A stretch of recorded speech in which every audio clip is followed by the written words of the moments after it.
Bonjour tout le monde. Aujourd'hui, je viens vous présenter un concept assez original qui pourrait vous plaire et qui pourrait en même temps vous effrayer. C'est un concept qui parle du fait de pouvoir regarder un film à partir de chez vous et en même temps pouvoir gagner de l'argent. Vous me direz, comment c'est possible? Regarder un film et gagner de l'argent, c'est quelque chose d'extrêmement difficile à effectuer. Aujourd'hui, je vous présente le concept de cluster. C'est du peer-to-peer streaming en direct. Donc aujourd'hui, par rapport à cette présentation, nous allons aborder plusieurs points. Tout d'abord, nous allons aborder un point essentiel qui est la problématique qui est inhérente au marché par rapport à tout ce qui est streaming. Ensuite, nous allons aborder les solutions, l'étude du marché, le business plan, les équipes, notre équipe et les partenariats qu'on a. Donc, tout d'abord, la problématique. Je tiens à citer déjà tout d'abord une citation de Georges Saint-Brieuc qui dit que les technologies modernes déshabillent à l'envi le passé. Je le constate en réalisant mes clips historiques pour lesquels j'utilise désormais des drones. Cette citation, elle m'inspire énormément parce que ça parle en même temps du fait que on a une problématique qui est inhérente à tout ce qui est technologie qu'on n'arrive pas à résoudre. Mais ces problématiques-là, aujourd'hui, il y a des moyens de les résoudre, plus ou moins techniques, et on va aborder tout ça ensemble aujourd'hui pour pouvoir voir comment faire tout ça, enfin, comment pouvoir arriver à ce résultat. Donc, parmi les problèmes qu'on constate justement dans le marché international comme national aujourd'hui au niveau du streaming, on constate tout d'abord qu'il y a du hack, comme on le sait tous. Il y a une grande quantité de films qui sont hackés, que les personnes regardent effectivement sans pour autant payer le film ou effectivement payer les droits d'auteur. Et ça, c'est une problématique par rapport aux gens qui créent du contenu vidéo. Parce qu'ils investissent leur argent, leur temps, etc. par rapport à ça. Ils n'ont pas forcément un retour sur investissement sur leur produit. Et donc, ça crée une fuite d'argent. Donc, ça, c'est un problème essentiel du marché. Il y a aussi le fait que tout ce qui est serveur aujourd'hui, travaille essentiellement par rapport à tout ce qui est application de streaming, travaille essentiellement sur des serveurs. C'est-à-dire sur des serveurs, il y a des... comment vous expliquer c'est quoi un serveur? Alors un serveur, c'est tout simplement un espace où on stocke nos données, c'est-à-dire on stocke nos films, on peut les retirer de cet espace-là. Donc actuellement, par exemple, Netflix, ils travaillent sous des serveurs, c'est-à-dire ils ont des serveurs sur lesquels ils stockent leurs films. Ils peuvent prendre ces films-là, enfin, quand on demande un film, on va aller voir le serveur, on prend le film, et puis on retire le film pour le regarder. Donc ça, c'est une problématique énorme. Si on peut faire en sorte de réduire les coûts des serveurs, ainsi que tout ce qui est coût de maintenance des serveurs, ça pourrait effectivement aider énormément de gens et réduire le coût des films en général. Donc ça, c'est d'une part, et aussi d'une autre part, la bande passante qui est vraiment restrictive. On sait tous que quand on regarde un film, la bande passante qu'on reçoit par rapport à ce film-là, elle est restreinte par rapport à notre bande passante qu'on a par rapport à notre fournisseur d'accès Internet de 1. Et puis de 2, par rapport à la qualité du site sur lequel on consulte, sur le site ou l'application sur lequel on consulte justement sur laquelle on regarde notre film. Donc, pour ce qui est des solutions. Alors, aujourd'hui, je viens vous présenter des solutions par rapport à tous ces problèmes-là.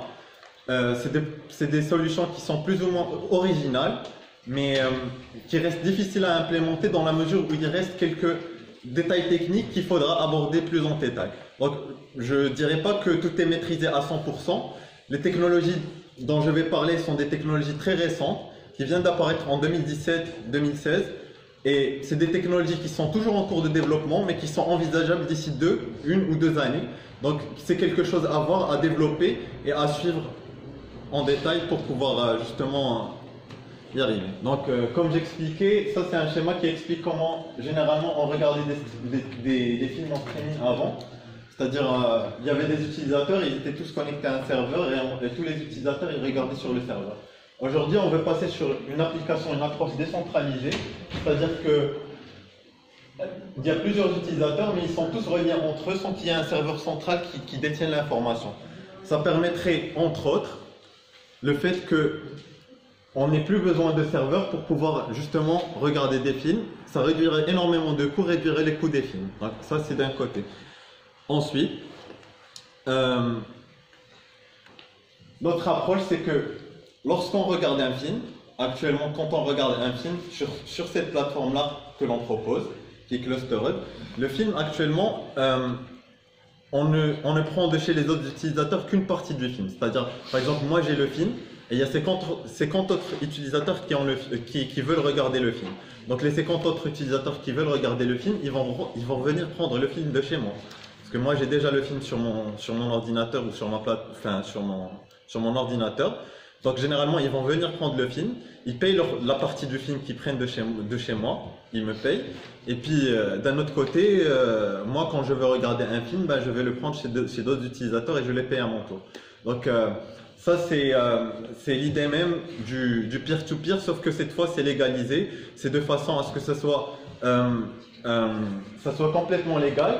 Et justement, comme on peut le voir, on peut acheter un film, il y a de l'argent qui circule, et puis le business il grandit, que ce soit notre business à nous, mais aussi chez les personnes, chez les particuliers, sachant qu'une personne qui regarde un film, elle peut rentabiliser le film qu'elle a regardé, c'est-à-dire tu peux acheter un film, et vous pouvez acheter un film, et puis vous pouvez rentabiliser carrément ce film, et gagner encore plus que la somme que vous avez payée par rapport à ce film.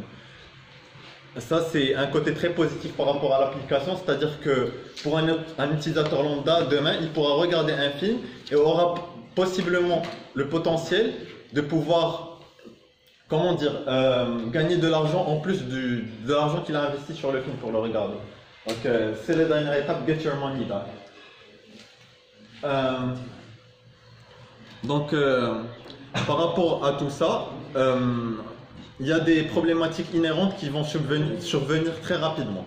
Déjà de 1, il y a des concurrents qu'on connaît tous, par exemple Netflix, qui fait des films en streaming, et c'est une plateforme de streaming de films aussi, qui est très connue dans le monde entier et qui a une grande notoriété. Donc on va me demander quel est le point fort qu'on a par rapport à ces plateformes-là.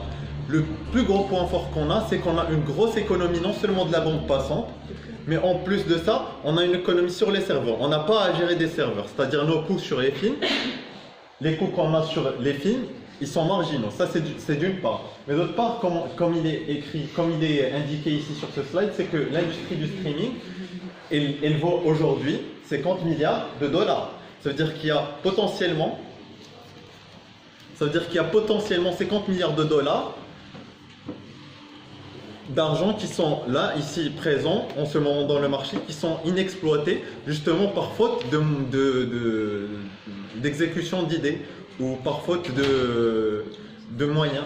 Donc ici, comme on peut le voir, il y a aussi une croissance annuelle de 5% environ par rapport à ce marché-là qui est le marché du streaming. Aussi, on remarque aussi par rapport au hack, tout ce qui est films qui ont été hackés, il y a des fuites de 25 milliards de dollars annuellement sur ce domaine-là. Donc ça aussi, par rapport à notre application, pourquoi notre application justement a résout ces problèmes-là de hack? Parce qu'une personne qui regarde un film sur notre plateforme, elle n'aura plus à aller voir un film, à aller hacker un film pour le regarder gratuitement. Parce qu'elle a potentiellement à long terme le moyen de rentabiliser le film et de gagner encore plus d'argent que ce qu'elle n'a investi au départ. Donc à la base, au lieu de regarder un film gratuitement, elle pourra investir sur la plateforme et potentiellement gagner de l'argent. Donc même la motivation du fait de hacker n'est plus une motivation réelle dans ce genre de système. Comme j'expliquais plus tôt, Netflix, ils ont plus de 125 millions d'utilisateurs et ont un chiffre actuellement de 11 milliards de dollars, c'était en 2017. Aujourd'hui, en 2018, le chiffre d'affaires il a encore grandi, il atteint les 16 milliards de dollars. Et donc, on voit très bien que c'est une industrie en pleine expansion. C'est une industrie qui est très dynamique, qui a du potentiel fort. Par rapport à l'audience qu'on va cibler, ce sont principalement des personnes qui ont un âge entre 20 et 50 ans. C'est des statistiques qui montrent que par rapport, par exemple, aux applications de streaming qui sont très connues, la majorité des gens qui regardent des films actuellement, par exemple en Amérique, on sait qu'une personne sur trois âgée de 20 à 50 ans aux USA un compte Netflix et regarde Netflix très régulièrement. Donc, on sait que la majorité de nos clients, c'est des personnes qui ont entre 20 et 50 ans en général. Donc, c'est l'audience qu'on va cibler, donc on va adapter notre market, notre stratégie de marketing, etc. par rapport à tout ça. Pour ce qui est du business plan, alors le business plan, avant de passer au business plan, il faut que je vous explique exactement comment se passe justement une transaction sur l'application. Ce qu'il faut savoir, c'est que quand je demande un film pour le regarder, je prends des parties du film de chez plusieurs utilisateurs en même temps. C'est-à-dire, je ne vais pas prendre tout le film de chez un seul utilisateur, mais plutôt, je vais prendre une partie de chez le premier utilisateur, une partie de chez le énième utilisateur, etc., etc. Donc, à chaque transaction qui se fait, on paye l'utilisateur qui nous a donné, justement, la personne qui demande le film, elle paye la personne qui veut le film, avec un certain pourcentage. Donc, par rapport à ce pourcentage-là, sur lequel on paye, c'est une quantité de monnaie très petite. On parle de 50 centimes, de 10 centimes de dirhams, des quantités très infimes. Parce que le film, il est découpé en énormément de points. Donc ici, le business plan, il est justement, on a créé une monnaie virtuelle. On crée une monnaie virtuelle pour pouvoir faire ces transactions-là. Et à la fin, on peut reconvertir cette monnaie virtuelle en monnaie réelle pour pouvoir la retirer. Donc, par rapport à l'investissement qu'on vise à peu près, c'est un investissement de 675 000 dirhams. C'est un coût énorme par rapport à des facteurs de recherche, entre autres. Ça d'une part, mais d'autre part, c'est aussi par rapport à tout ce qui est équipe de conseil, marketing qu'on aura à faire, tout ce qui est communication avec les boîtes de production, etc., etc. Les investisseurs auront leur part, etc., etc. Donc ça, c'est en général la distribution des tokens, comment seront distribués les tokens à la base pour justement qu'il y ait un partage des tokens et justement pour qu'on puisse atteindre cet objectif de financement. Chaque token, il est vendu à un certain prix. Donc ça, c'est le projet en général. Pour pouvoir réaliser ce projet, on l'a réalisé ensemble l'idée, on a conceptualisé l'idée ensemble. On est une équipe de 4 personnes. Donc il y a moi, il y a Mehdi Bouamama, c'est moi, il y a Raja Tarhat et il y a Mariam Dafié et Salim Boutamat. Chacun de nous est spécialisé dans son domaine et on est assez complémentaires du moment qu'on a des commerciaux, on a de l'événementiel qui peut faire de l'événementiel, on a un développeur, un data scientist et puis on a aussi, c'est très diversifié par rapport au projet. Par rapport au partenariat. Alors les partenariats, on va principalement faire des partenariats avec les boîtes de production, mais aussi avec une société de traitement de tout ce qui est légal, digitalement légal. C'est-à-dire cette société-là, elle va Legal e-Service. Cette société-là, Innovation Digital, c'est une société qui va, on va dire, encadrer le cadre légal, enfin encadrer le projet pour qu'il soit totalement légal de A à Z. Donc c'est ça le but de ce partenariat-là. Donc en général, ça c'est le projet. C'est très ambitieux, mais je sais très bien que par rapport à tout ce qui est ampleur du projet, c'est très grand. Et j'espère que ça vous a plu, même si ça reste, il y a beaucoup de points sombres là-dedans. Et j'espère que vous me poserez assez de questions pour que je puisse y répondre, même les questions techniques. Donc je vous remercie énormément et puis. Que je voulais vous poser d'ailleurs hier. Pourquoi, je crois que maintenant j'ai une petite idée, mais pourquoi prendre différents morceaux de film chez différents utilisateurs qui possèdent eux-mêmes le film? Pourquoi ne pas prendre le film entier chez un en peer-to-peer? Déjà par rapport le film, si on le prend d'une seule personne, ça veut dire qu'on n'est pas en train de distribuer l'argent, on n'est pas en train de distribuer déjà la richesse sur tout le monde. Ça, c'est un point négatif. Du moment où, quand on prend un film, on le prend par rapport à la personne qui est la plus proche géographiquement de nous. C'est-à-dire qu'une personne qui est proche géographiquement de nous, on va avoir tendance à aller prendre un film de chez elle plutôt que d'aller prendre le film aux États-Unis ou autre part. Parce que c'est plus rapide de 1. c'est déjà plus rapide. C'est plus économique par rapport au fait qu'on n'a pas à avoir à effectuer énormément de communication entre nœuds du réseau ou de modem. Et donc ça réduit la bande passante, ça augmente la vitesse, etc. Donc pourquoi on prend plusieurs parties? C'est du fait que si on essaie de prendre tout le film de chez un seul utilisateur, cet utilisateur-là, il peut d'un moment à un autre éteindre son PC et on peut carrément perdre la connexion avec cet utilisateur. Il est impératif de prendre une partie de chez chaque utilisateur, comme ça si l'un des utilisateurs il éteint son ordinateur ou qu'il ne puisse pas genre, transmettre, nous donner ce film-là, qu'on puisse avoir les parties de chez d'autres utilisateurs en même temps. Donc c'est primordial. Comme ce que faisait Napster avant. Oui, et Torrent aussi. D'accord. En fait, ma question, je me demande quelle serait votre stratégie de communication une fois votre service est lancé. Genre, étant utilisateur, pourquoi je vais pas télécharger un film en se basant sur Torrent et je vais me basculer vers votre prestation. Parce qu'il y a potentiellement, quand vous regardez un film sur notre plateforme, vous avez potentiellement la possibilité de gagner de l'argent. Surtout si vous êtes parmi les premiers à regarder le film. Comment vous allez communiquer sur ça? Alors, tout simplement, c'est très simple. Vous regardez le film, vous avez potentiellement la possibilité de gagner plus que ce que vous avez investi. Comment je vais savoir Lambda. Et comment je vais savoir que si je regarde un film via votre plateforme, je vais gagner? Et comment vous allez m'expliquer ça si je ne me connais pas dans l'IT? D'accord. Alors, pour faire simple, on peut donner des crédits pour... Déjà, au tout départ, il y a tout ce qui est token, comme on a dit, distribution des tokens. Donc, en général, il y a des boîtes, il y a une sorte de partenariat avec des boîtes de production qui vont mettre leur contenu. Non, c'est pas ça. Je sais exactement c'est quoi. Par exemple, je suis une personne, je connais rien en informatique. Et tu regardes du streaming. Je regarde du streaming. Oui. Donc, comment je vais savoir que vous existez et comment je vais comprendre votre... C'est ce que j'allais expliquer exactement. Il y a des partenariats là. Ils peuvent nous donner, par exemple, le fait d'aller faire un partenariat avec une boîte de production, elle aura plus tendance à réduire ses coûts par rapport à notre plateforme qui est limitée sur les serveurs, c'est-à-dire qu'on n'a pas de serveur. Ils auront moins de coûts à partager leurs films sur notre plateforme que d'aller sur des plateformes qui sont avec des serveurs. Donc, ils auront plus de bénéfices, ces boîtes de production. Ils auront plus tendance à aller vers nous que vers d'autres plateformes. Ça, c'est le côté principal.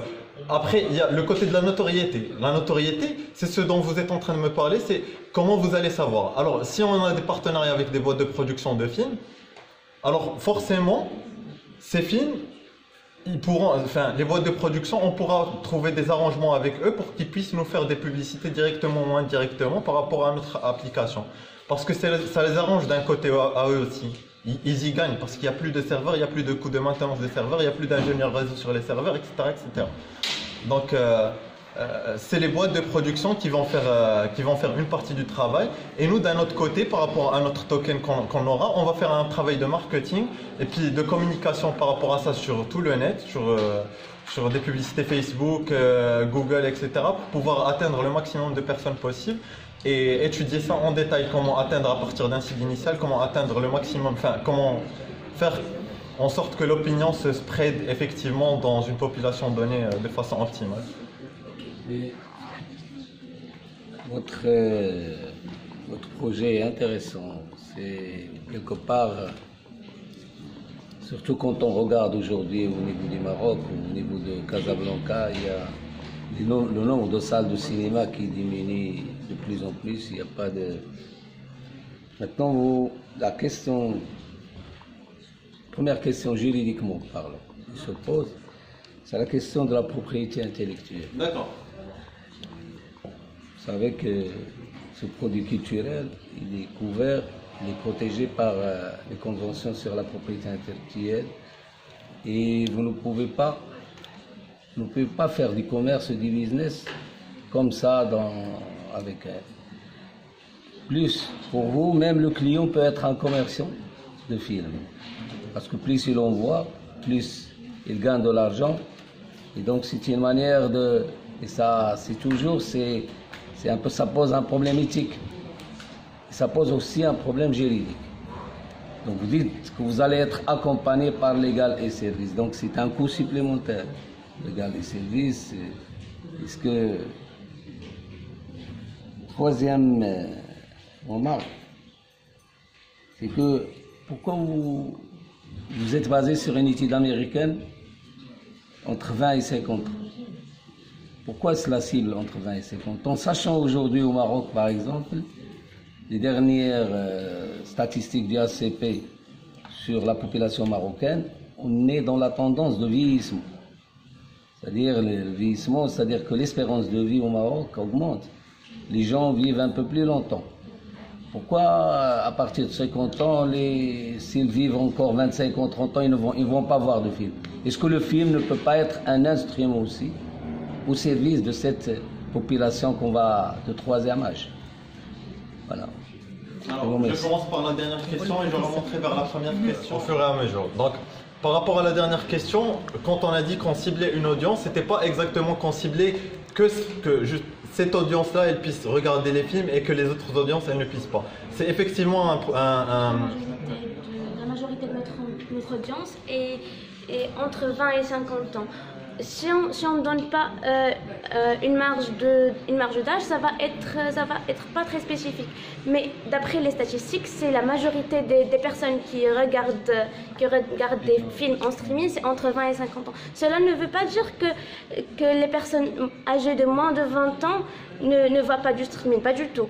Il y a beaucoup d'adolescents qui voient du streaming et bien sûr les personnes âgées de plus de 50 ans. C'est juste pour concentrer notre étude. Alors, c'est surtout par rapport à l'étude du marketing, c'est-à-dire comment on va faire le marketing de l'application. Il va falloir se baser spécialement au début sur une population qui a un âge entre 20 et 50 ans. Si on n'a pas d'indicateur sur ça et qu'on aille au pif sur des publicités au pif, etc., on risque de pivonner dans du vide en fait. Parce qu'on n'a pas effectivement un ciblage de départ qu'on va étendre par la suite. Ça pourrait être problématique du moment où si on peut cibler tout le monde. Effectivement, c'est une application ouverte à tout le monde. Mais par rapport à une publicité qui va se faire, il vaudrait mieux avoir un ciblage là-dessus, surtout si c'est des vidéos ou du contenu qui va être partagé sur les réseaux sociaux ou sur des plateformes d'advertisement comme Google ou Facebook. Donc ça c'est d'un côté. D'un autre côté, par rapport à la question que vous avez posée par rapport au fait que ça soit légal ou pas. La légalité de la chose. Alors, tout simplement, pourquoi il y a un partenariat avec les personnes qui délivrent du contenu? Ces personnes-là, c'est eux qui délivrent du contenu. Et vous m'avez dit une phrase qui était très intéressante, c'est que tout le monde peut justement mettre sur le réseau ou en quelque sorte mettre en place, délivrer aussi du contenu.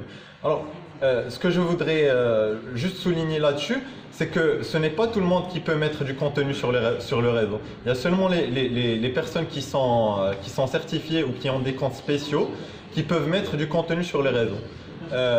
C'est des personnes spécialement avec lesquelles on a des partenariats. Pour les autres personnes qui sont des utilisateurs généraux, elles ne peuvent que consulter ce qu'il y a sur le réseau en fait. Ils ne peuvent pas mettre de nouveaux contenus sur le réseau. Par rapport à la question de si c'est vraiment légal, alors ces personnes-là qui mettent du contenu sur le réseau, ben en fait on les paye en fait, carrément on les paye par rapport au pourcentage des films qui sont regardés. Par exemple, si leur film il est regardé 10 000 fois, à chaque transaction sur les films, on va leur donner un pourcentage de cette transaction sur le film. Et ça leur revient de droit par rapport à leurs droits d'auteur. Et ça fait partie intégrante de leurs droits en fait. Moi, ma question, comment vous allez procéder pour le financement de votre projet au début? D'accord. Par rapport au financement, déjà de 1, il faudrait chercher des incubateurs, trouver des incubateurs. Ça c'est de 1. Trouver ensuite des investisseurs, des business angels.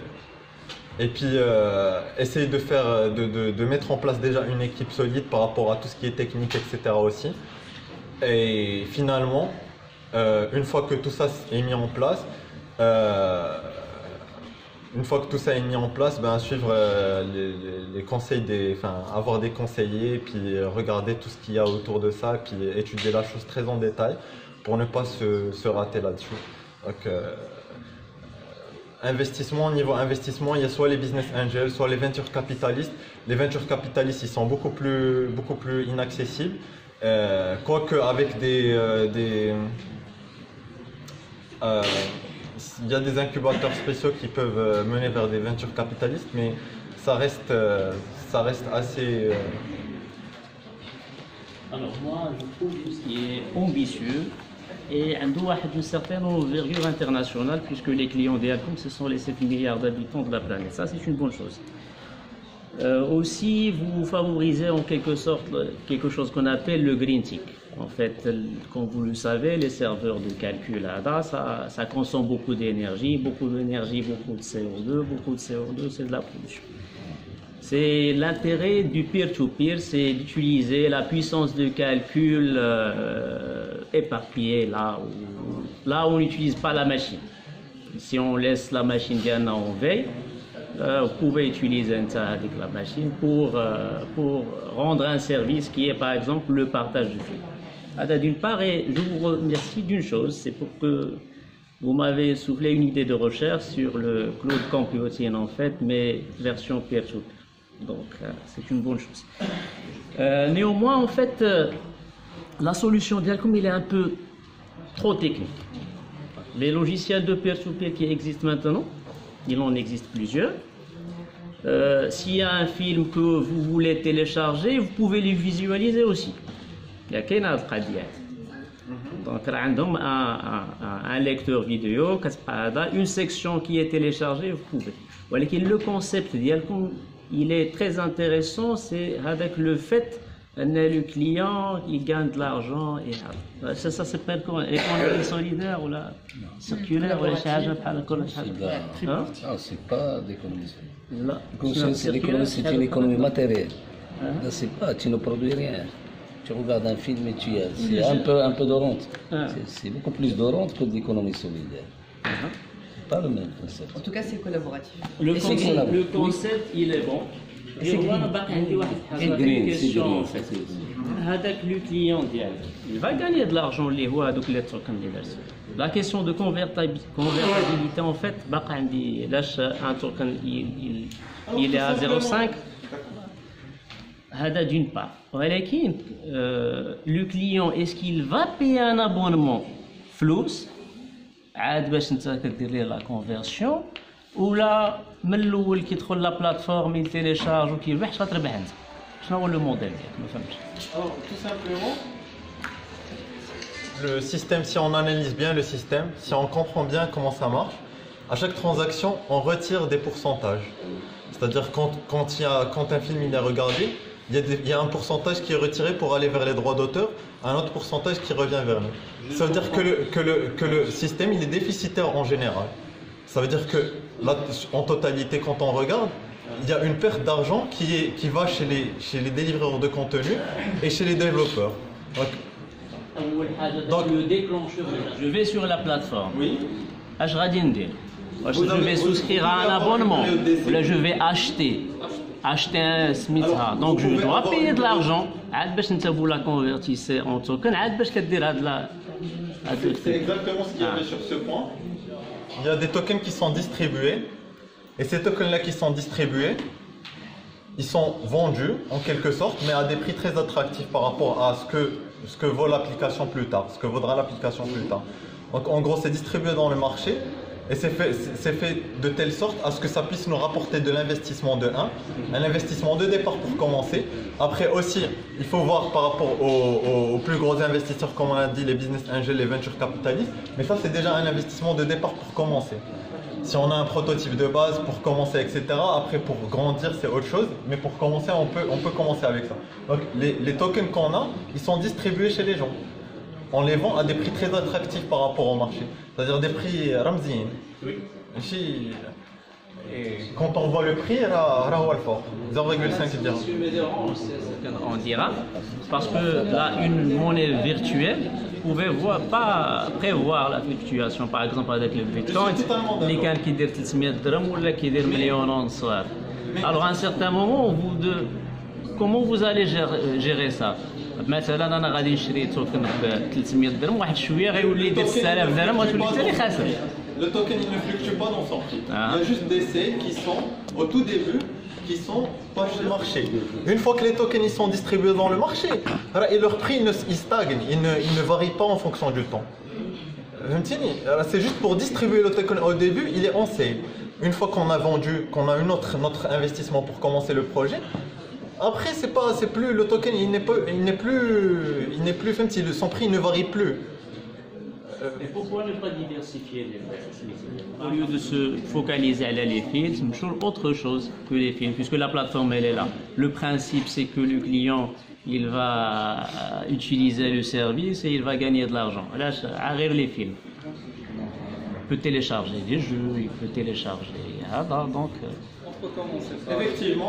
Effectivement, sauf que technologiquement parlant, par rapport aux technologies qui existent, les technologies qui sont actuellement disponibles, ils permettent de faire aussi ce que vous dites, genre télécharger des jeux, etc.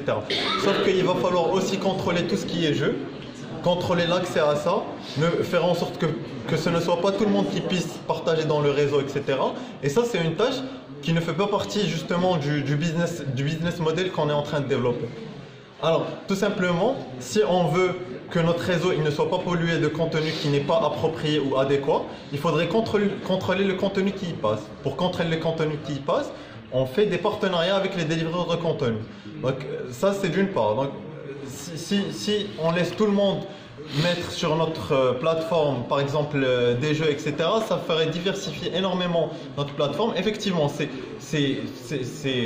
une extension de l'idée.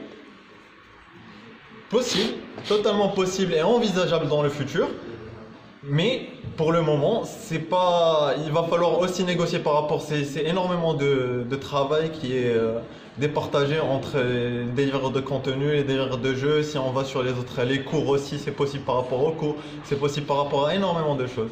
Documents. Juste pour terminer, est-ce que vous connaissez le centre d'innovation d'IBM? Vous avez déjà entendu parler de ça?